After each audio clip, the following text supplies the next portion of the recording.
उनके कपड़े छीनने लगा और पूछने लगा कि तुम दूध क्यों ले जा रहे हो। लड़कियां बोली हम 16 दिन गणगौर पूजते हैं तो हमारे कपड़े दे दो।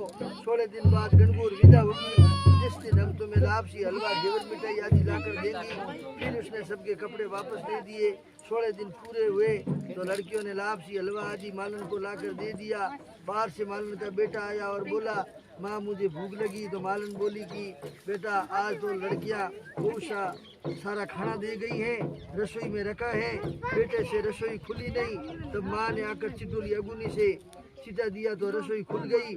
तो वहाँ देखा तो ईश्वर जी तो पेचा बांधे और गोरी चरखा काट रही है।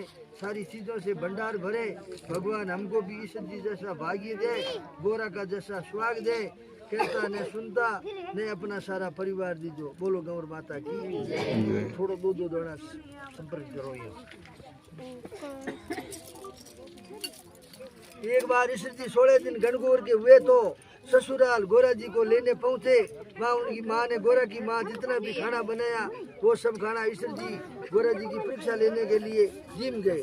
तब माता गणगौर को भूख लगी और वे कहने लगी कि माँ घर में जो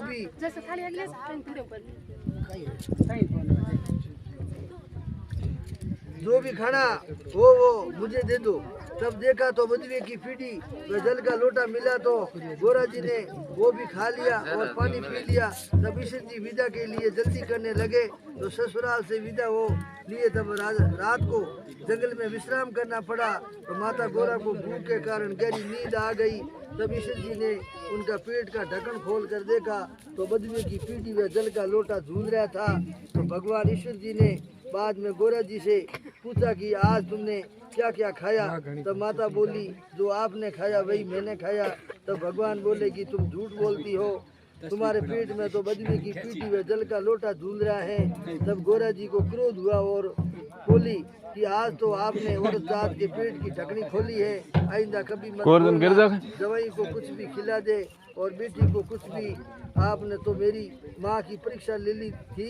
इसी प्रकार दोनों कैलाश पर्वत पर पहुंच गए। बोलो माता की।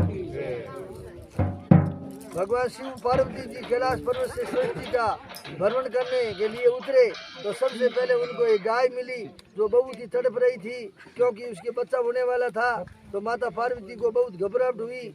उन्होंने भगवान से कहा मेरे तो आप गांठ बांध दो, मैं ऐसे दुख देखना नहीं सकती। तब भगवान बोले मेरे हाथों से बंधी हुई गांठ पैरों से भी नहीं खुलेगी, अभी तो पृथ्वी पर बहुत कुछ देखना है।